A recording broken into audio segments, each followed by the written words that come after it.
Dans les profondeurs du temps, avant que les anneaux de pouvoir ne soient forgés, la terre du milieu fourmillait de peuples extraordinaires. Elfes lumineux, ents majestueux, hommes sauvages aux secrets oubliés. Mais aujourd'hui, que reste-t-il d'eux ? L'œuvre de Tolkien, vaste et subtile, nous murmure l'écho de ces races disparues, de ces lignées effacées par les âges, les guerres, ou par l'oubli lui-même. Alors, que leur est-il arrivé ? Ont-elles péri ? Se sont-elles cachées dans les replis du monde, loin de nos regards ? Préparez-vous à explorer les mystères des peuples perdus de la terre du milieu. Si cette quête vous plaît, n'oubliez pas de vous abonner et de laisser un like. Cela pourrait bien devenir votre précieux.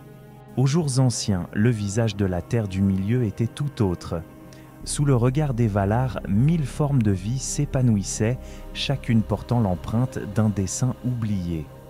La lumière des 2 arbres d'Aman baignait encore les cieux, et les ténèbres de Morgoth n'avaient pas tout souillé. Parmi les premiers-nés, les elfes se divisaient en innombrables lignées.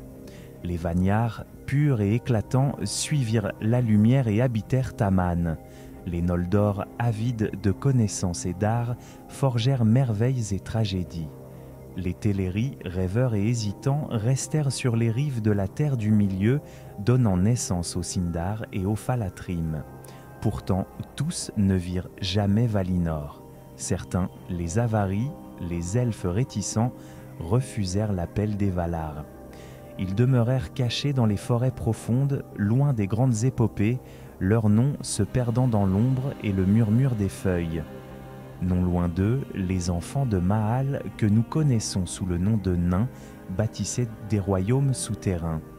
7 maisons différentes arpentaient les montagnes, les longues barbes, bien sûr, mais aussi les barbes de feu, les poinces de pierre et d'autres encore dont certains clans s'éteignirent ou se dispersèrent avant même la chute du Beleriand. Dans les immenses forêts, les ents, ces bergers des arbres, erraient en grand nombre. Créés par Yavanna pour protéger les êtres verts contre la destruction, ils parlaient la langue ancienne des plantes et connaissaient les secrets du monde que nul autre n'entendait. Leur peuple, à cette époque, n'était ni solitaire ni en voie d'extinction, mais vibrant, nombreux, profondément ancrés dans le cycle vivant d'Arda. Plus discrets encore, certains Maillards prenaient forme pour vivre parmi les peuples libres. Méliane, l'une d'entre eux, devint reine en Doriath, aux côtés du roi Thingol. Mais combien d'autres, anonymes, foulèrent les terres du monde, œuvrant en secret. Leurs traces, ténues, n'apparaissent que dans les contes les plus anciens. Et puis, il y avait les hommes, les seconds-nés. Longtemps après l'éveil des elfes, ils surgirent dans l'Est lointain. Parmi eux vivaient des tribus sauvages, telles que les Druédins, robustes, farouches, capables de lire les signes du bois et de la pierre. Même dans la grande histoire des Édins, ces hommes qui s'allièrent aux elfes contre Morgoth, leurs cousins oubliés menèrent des vies cachées, aux confins des terres inexplorées. Avant même la fin de la Première Âge, certaines de ces races s'étaient déjà raréfiées. La guerre contre Morgoth, la ruine de Beleriand, les grandes migrations, tout concourait à disperser, amoindrir ou effacer des lignées entières. Les Ents perdirent leurs antesses, ce qui marqua le début de leur lente extinction. Les Avaris, reclus et méfiants, s'isolèrent tant que leur mémoire se confondit avec les légendes sylvestres. Certaines maisons de nains sans royaume à défendre s'effacèrent, englouties par les âges. Déjà, au seuil de la Deuxième Âge, les grandes cités pleines de champs et de lumière avaient cédé la place à des ruines, couvertes de lierre, et des peuples entiers n'étaient plus que des échos dans la mémoire des vivants. Ceux qui survécurent portaient en eux les cicatrices d'un monde qui avait commencé à se faner, un monde où chaque victoire coûtait un peu plus cher, où chaque chant nouveau portait la tristesse d'une perte ancienne. À mesure que les âges passaient, la terre du milieu se fit plus silencieuse. Ce n'était pas seulement la chute des royaumes ou l'oubli des champs, c'était la disparition même des peuples qui avaient autrefois foulé ces vastes étendues. Les ans furent dits parmi les premiers à s'effacer. Ces êtres nés de la volonté de Yavanna, immenses et patients, voyaient nimber leur destin lié aux arbres qu'ils protégeaient. Mais avec la perte d'Ézanthès, dont les chants ne résonnaient plus parmi les collines, les ans restèrent seuls. Incapables de se multiplier, ils devinrent des figures d'un passé lointain. Peu à peu, ils se figèrent, certains s'enracinant dans la terre, confondant leur chair avec l'écorce. Les vieux récits parlent de ces huornes, mi-arbres, mi-ans, qui hantent encore les forêts profondes, mais leur esprit éveillé s'est éteint avec le temps. Les Drudins, eux, avaient toujours vécu à la marge. Ce peuple d'hommes robustes, plus proche des esprits de la nature que des cités humaines, habitait les forêts épaisses et les montagnes reculées. Leur savoir ancien, leur capacité à se déplacer sans bruit, à lire les signes des pierres et des arbres, en faisaient des alliés insoupçonnés mais rares. Pourtant, leur méfiance instinctive envers les autres peuples les condamna à l'isolement. Victimes de persécutions, repoussés dans des régions toujours plus inaccessibles, ils finirent par devenir des légendes, des sauvages méconnus et craints même par ceux qu'ils avaient aidés. À l'époque de la guerre de l'anneau, Gan-Burigan et son clan étaient parmi les derniers témoins d'une grandeur oubliée. Les enfants de Maal ne furent pas épargnés non plus. Si les longues barbes, les célèbres Dwaro-Delphes, laissèrent leur marque durable dans l'histoire, d'autres maisons de nains disparurent dans l'ombre. Les barbes de feu, les poings de pierre et d'autres lignées connues seulement par quelques noms fragmentaires virent leur royaume sombrer dans les guerres contre les dragons et les orques. Privés de terre, minés par les conflits internes et l'avarice, ces clans s'éteignirent ou furent absorbés par des peuples plus puissants. Ce qui restait de leur héritage se réduisit à des ruines scellées sous des montagnes effondrées. Les elfes eux-mêmes, malgré leur immortalité naturelle, ne furent pas épargnés par la lente érosion du monde. Les Avaris, ceux qui refusèrent jadis l'appel de Valinor, restèrent dans la terre du milieu, mais leur splendeur s'éteignit dans l'ombre des bois impénétrables. Isolés, méfiants envers les autres peuples, leurs lignées se fragmentèrent et déclinèrent. Certains devinrent sauvages, d'autres se fondirent dans les mythes, n'étant plus que des esprits aperçus au détour des clairières, échos pâlis d'une grandeur ancestrale. À toutes ces pertes s'ajoutait l'usure du monde lui-même. Depuis la chute d'Arda sous l'influence de Morgoth, la terre du milieu portait une blessure invisible. La vie y devenait plus difficile, la magie s'effaçait et la nature se repliait lentement sur elle-même. Les guerres incessantes entre les forces du bien et du mal, les migrations forcées par la terreur ou la famine, l'isolement volontaire de certains peuples par peur ou par fierté, tout contribuait à l'effritement du tissu vivant d'Arda. Ce n'était pas toujours la mort qui emportait ces races, mais le silence, le lent glissement vers l'oubli, où même les souvenirs devenaient des murmures.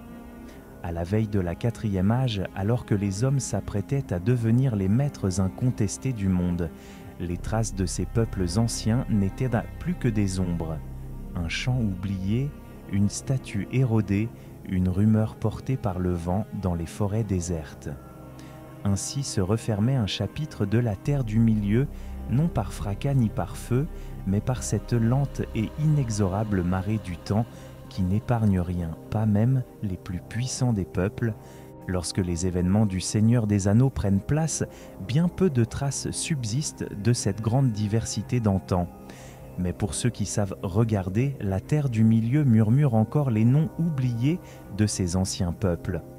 Dans les récits des hobbits, dans les chants des elfes et dans les ruines moussues perdues au cœur des forêts, on peut entendre l'écho lointain de ces êtres disparus. Sur les collines désertes du Rohan, les cavaliers foulent, sans le savoir, les terres jadis traversées par les Drudins. Le peuple de Gan-Burigan, reclus dans la forêt de Druadan, survit encore, farouche et méfiant, fidèle aux savoirs anciens. Leur langage, leur silhouette trapue, leur lien avec les forces de la nature témoignent d'un âge si ancien qu'il échappe même aux plus vieux sages de Gondor. Gan et les siens sont la preuve vivante que tous les contes n'ont pas encore sombré dans l'oubli. Les ants, eux, apparaissent dans toute leur majesté dans les bois de Fangorn. Mais ce que découvrent Merry et Pipin n'est déjà qu'une relique. Les ants restants sont peu nombreux, ils ont perdu leur but, errant dans les forêts sans grand espoir de renouveau. À travers eux, Tolkien montre la douleur du monde qui s'efface, un monde où même les êtres immortels finissent par se flétrir s'ils sont privés d'avenir. Les ruines, elles aussi, parlent. Dans les montagnes brumeuses, les cavernes silencieuses et les mines effondrées rappellent les maisons perdues des nains. Khazad-dûm, la Moria, est l'ultime témoignage de leur ancienne grandeur. Mais au-delà, combien d'autres royaumes nains oubliés du monde dorment sous les roches, ensevelis par le temps et les guerres. L'ancienne gloire des enfants de Mahal n'est plus qu'un mythe pour la plupart des peuples libres. Quant aux elfes, ils sont toujours présents dans la terre du milieu, mais ils aussi ne sont plus que l'ombre de ce qu'ils furent. Les Galadrim de Lothlórien, les elfes de Foncombe, les marins de Mithlond, tous savent que leur temps touche à sa fin. Les Avaris, ces elfes qui refusèrent la lumière, ne sont plus qu'une rumeur portée par le vent dans les bois les plus reculés. Peut-être quelques-uns survivent-ils, méfiants, invisibles aux yeux des hommes et même de leurs propres frères. Dans les légendes, dans les contes murmurés au coin du feu, des fragments de vérité subsistent. Les hobbits eux-mêmes, qui semblent si simples et pacifiques, pourraient être issus d'anciennes lignées humaines ou d'autres êtres disparus, façonnés par le temps et le besoin de survie. Leur origine exacte reste un mystère, un clin d'œil discret aux peuples oubliés que la Terre du Milieu a engloutis. Le Silmarillion, quant à lui, conserve avec gravité la mémoire de ces temps révolus. Mais même dans ces pages, nombre de récits ne sont que des silhouettes effacées. Les peuples entiers qu'il évoque, comme les clans obscurs des hommes de l'Est, les elfes de Cuiviénen qui ne répondirent jamais à l'appel des Valar, les créatures créées par les Valar ou perverties par Morgoth et qui sombrèrent sans laisser de traces. Parfois, dans les textes, une brève mention d'un lieu oublié ou d'une race mystérieuse rappelle au lecteur attentif que le monde de Tolkien n'est pas figé. C'est un monde en constante perte, un monde qui s'effrite par couches successives où chaque âge balaie les traces du précédent. Dans les terres désertes, les voyageurs peuvent trouver des vestiges que même les plus érudits ne savent nommer. Des sculptures à demi effacées, des pierres levées sans histoire, des chants dans des langues que plus personne ne parle. Peut-être alors ressentent-ils ce que ressentent les elfes lorsqu'ils regardent les hommes. Une immense nostalgie pour ce qui a été et qui ne reviendra jamais. Ainsi, dans le fracas des batailles et l'éclat des grandes épopées, il reste toujours en filigrane la trace ténue de ces peuples oubliés. Non pas disparus totalement, mais dilués dans le tissu même du monde, comme les veines d'or invisibles qui parcourent les plus anciennes montagnes d'Arda. À travers toutes ces disparitions, un thème profond émerge de l'œuvre de Tolkien. Celui du déclin irréversible, du monde qui s'éloigne peu à peu de la magie et du merveilleux. La terre du milieu que nous découvrons à l'époque de Frodon n'est plus celle des jours glorieux. Les grands pouvoirs s'effacent, les peuples anciens quittent les rivages et même la mémoire des choses extraordinaires s'effiloche comme un vieux tissu battu par les vents. Ce sentiment de perte n'est pas seulement une toile de fond, il est au cœur même de l'histoire. Le passage du temps, la montée des hommes, la fin des elfes, la disparition silencieuse des Ents et des Druidins, tout cela évoque un monde en transition, glissant vers une ère plus commune, plus proche d'une autre, où la magie n'est plus qu'un souvenir. Pourtant, c'est précisément cette mélancolie, cette conscience aiguë de ce qui a été perdu, qui donne à la terre du milieu son charme unique. Chaque ruine rencontrée, chaque champ évoquant des séraux oubliés, chaque forêt où l'on croit entrevoir une ombre ancienne, tout cela nourrit une nostalgie étrange, une beauté profonde que seules les choses éphémères savent porter. Derrière les grandes batailles et les couronnes brisées, il y a d'innombrables histoires jamais racontées, les dernières errances des Ents solitaires, les dernières chansons des Avaris cachés dans les bois, les ultimes combats des clans nains oubliés dans des tunnels sans nom. Autant d'aventures que Tolkien a laissé entrevoir comme des étoiles lointaines dans une nuit de plus en plus obscure. Et vous, quelle légende imagineriez-vous dans les silences de la Terre du Milieu ? Quelles épopées perdues sommeillent encore sous les collines, dans les brumes, dans les pages effacées du temps ? Si ce voyage dans les ombres du passé vous a touché, n'hésitez pas à vous abonner et à laisser un like. Il paraît qu'ainsi, même les Palantiri cachés dans les terres lointaines pourront capter nos récits. Et qui sait, peut-être réveiller quelques vieux esprits oubliés.